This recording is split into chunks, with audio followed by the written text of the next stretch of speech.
Well, good morning, everybody. It's Dave and Bo.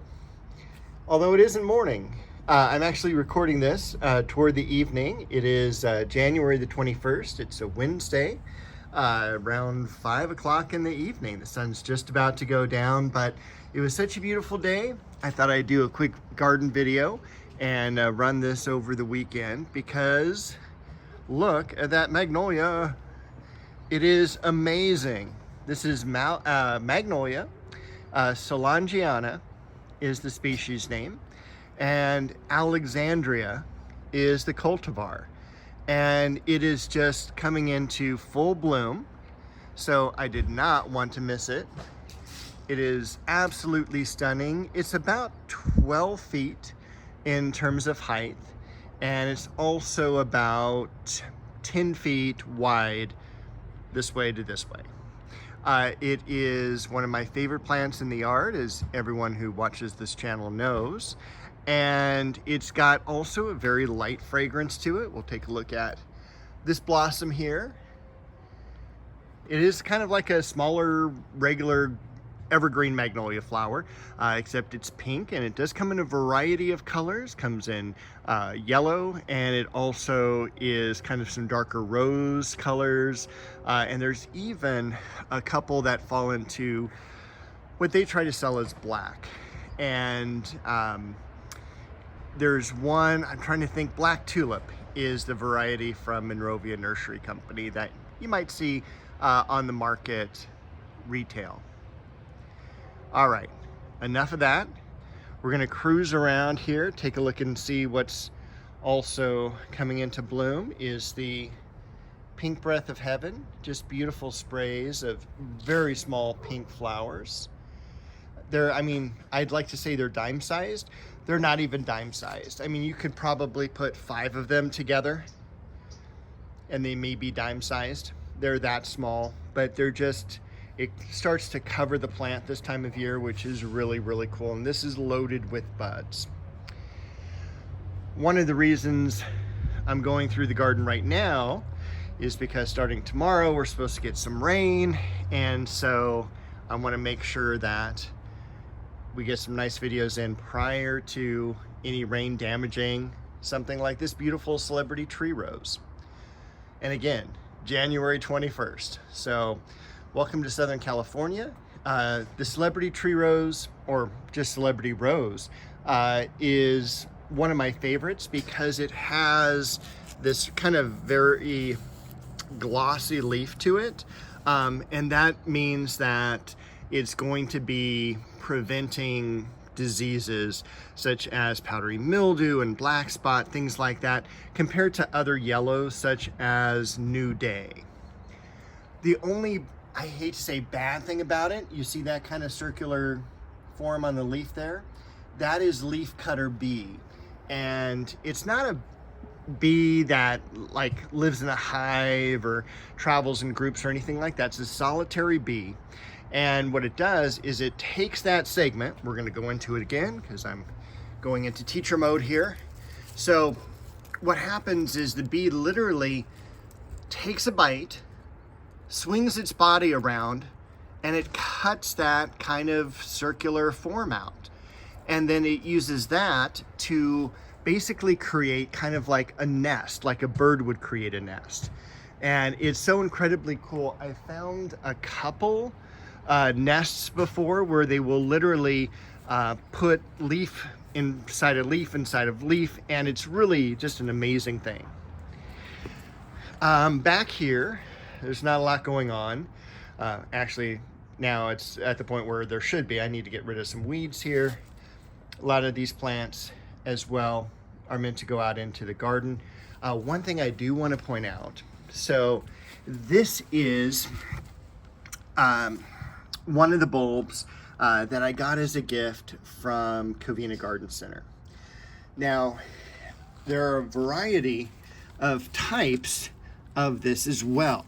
So this is Hemananthus, and it has a standard white blossom to it, but it's mostly all like, not petals, but senior moment here. stamens. That's the word I'm looking for. So it's kind of a unique blossom. However, remember I also have the blood lily, which we'll look at across the yard later, that has much larger leaves and it has a darker blossom, and that blooms more in the summer. Now, this is also Hemananthus, and it's more tropical. So it died back at the end of last year, and then this is beginning to break dormancy again. You can kind of see the bulb down here. And so that's beginning to come up again. So that's exciting. I did take this guava seedling from the pond area, and I went ahead and repotted it. Hopefully it will take. Also, Chamaecyparis, back here, saguaro. The plant that's going that way, which I have not restaked yet, is a Seryu Japanese maple. And also, I don't think anything has blossomed quite yet. I don't see it. Nope, no blossoms yet. This is a flowering quince, one of the earlier plants in the garden that will flower. All right, and I don't think I have anything else to talk about, so we're gonna move on. We do have down here though, and the light is beginning to fail me just a little bit. We've got a hyacinth that's kind of blooming a little prematurely. It needs to get a little bit taller. Needless to say, this is the beautiful Lycosium. And again, like, how many weeks do we talk about the Lycosium? Well, as many as I can talk about, because it's just amazing. And especially, you know, it's like just an explosion of flowers right now. So one of my favorite plants in the yard, perfect bell-shaped flowers, and it naturalizes year after year. So these, again, are something from the garden that has been around since the 90s. Even the ones back here, look at that. I mean, that's just the perfect woodland plant. A few African daisies still in bloom. Some plants I haven't planted yet, what a surprise. Over here, take a look at this. This is a dendrobium orchid, and there's a number of different types of dendrobiums. I don't know exactly which one this is, but take a look at all the bloom, or I should say the budstalks on this. I'm not sure how I would talk about it in terms of orchids. Look at all that. I mean, that is so cool. And this I got 2 years ago from Andes Orchids down in San Diego area. And I'm sorry, I don't know the area of San Diego that this is particularly in. But if you look up Andes Orchids in San Diego, I'm sure it'll give you the address for it. But it's just an amazingly cool plant. I remember seeing these in the greenhouse. I'm like, I've got to have one of these. And these can grow outside here in Southern California just fine. And it's underneath a mock orange, Pittosporum tabira. All right, let's see. Once again, take a look at this incredible bloom on the succulent. This one here is well up above the cut back roses, which finally, I'll tell you, we had about a week of 80-degree weather. Look at the buds beginning to come out on the Jordan Japanese maple. That's how warm it is. That, by the way, is not Helianthus. Hello, senior moment again. I'll come back to it. Variegated geranium below. Some columbine, some yarrow. This is Carrick's Feather Falls. We do have some buds coming out on the roses.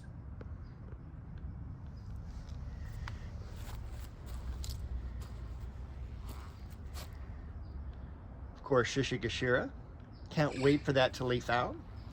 You might get the parrots coming out overhead. This is about the time of year, or the time of day rather, where they're going to be cruising by. Never had them as kids, always have them now as adults cruising around about 5 o'clock in the evening.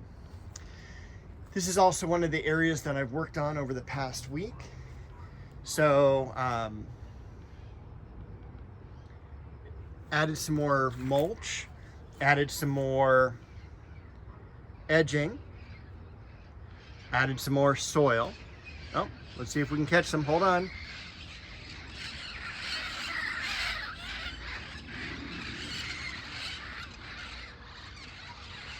That was it. You can almost set your clock by them. A few stragglers coming around. Bloodgood, Japanese maple. The same with the one over here that's kind of obscured by the ivy. Chiananthus tree in the back, and behind that, the false Aurelia. So I spent a lot of time over here, again, kind of digging in some fresh azalea camellia mix.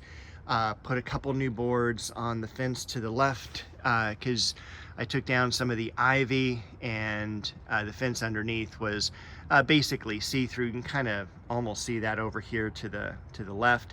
That's my next segment that I'll be working on over the next week or so, depending on the weather. And everything else looks pretty good back here. And the other thing I did was I planted this. Okay, two things. One is I moved this from over here. It was a little bit too close to that. This is a ligustrum seedling from, obviously, these ligustrum plants over here. But I kind of just, instead of taking it out, I liked it so much, I just kind of trained it into the different little topiary things. It was pretty easy to do. And I thought it was a little bit more fun. Makes it a little bit more, I guess, Japanese in style. And so what I wanted to end up doing was centering this and also raising it up, because I want a small river going through here out into the yard. So I needed it higher. By moving it over to the left, centering it a little bit better, I was able to put the Japanese maple Jedlo orange over here. So I can't wait for that to leaf out. It was going to go out over here, but I ended up going like, this looks really nice. And so I can always get something more for this side too.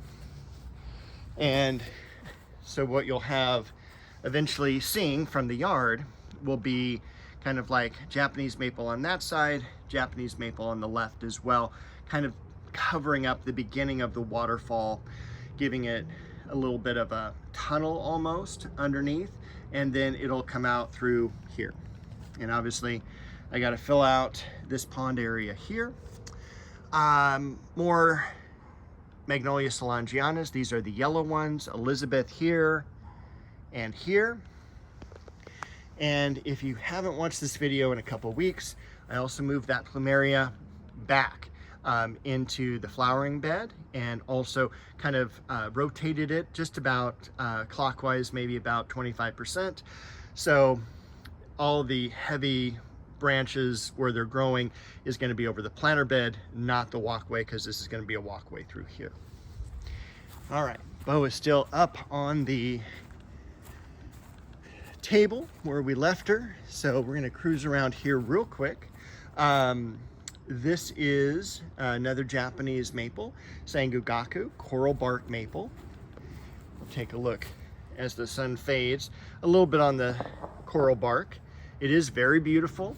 I was hoping for a little bit more yellow in the leaves, but we're Southern California, and like I said, we've had 80 degrees, so it did not yellow as much as I wanted to. All the syllabulbs coming up. Look at all those. I mean, look at how cool they are. And then over here, that's the blood lily. That's the other Hemananthus.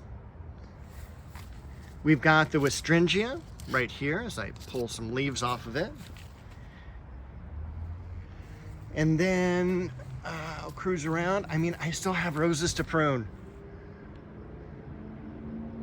and I normally like to be done by the 31st, but I'll tell you, this winter's been a lot different than the ones in the past.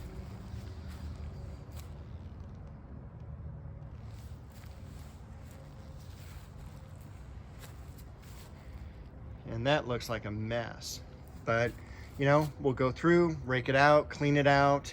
And by the way, this is cut back roses. You know, we've got perfect moment here. That's about 8 to 10 inches in terms of growth. That may be blooming in February or maybe early March at the latest. So, I mean, it's just crazy with this warm weather, how it's affected the plants. I am hoping that the tree in the background, that is a dogwood, will leaf out again this year. It had a tough time at the end of last summer, but I keep moving it every year. This is the first year it's been in the same spot for 2 years in a row.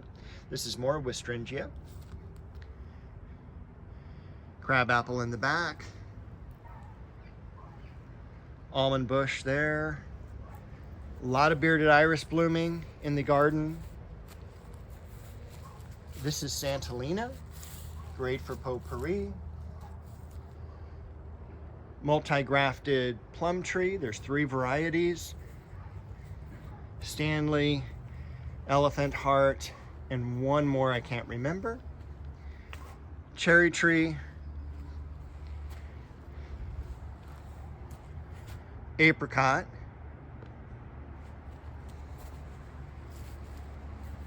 Oh, this needs to be cut back too. Bay tree, formed as a tree. Normally, it's actually funny. It's kind of, they call it bay tree, but it's really bay bush. But it'll get up 10, 12 feet tall pretty easily. And I love when they're trained as standards. And a lot of people too, they'll put lights on them at Christmas time, you know, a little bit more decorative. Acer palmatum Jordan, or not Jordan, Indian Summer. This is where I'm going to plant this one. Over there is Japanese maple red dragon.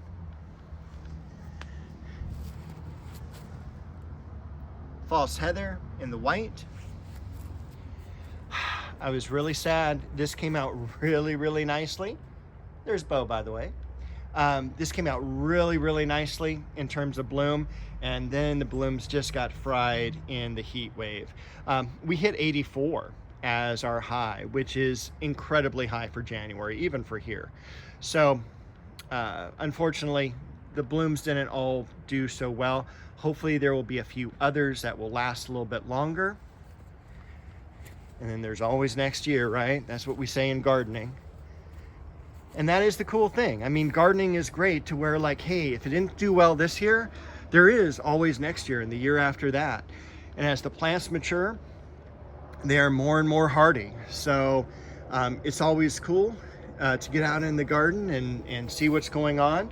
The sun is setting, so I hope everyone enjoyed this late afternoon tour. At least you're probably seeing this in the morning though. So have a wonderful weekend. Bo and I wish you happy gardening, and we'll see you again next week.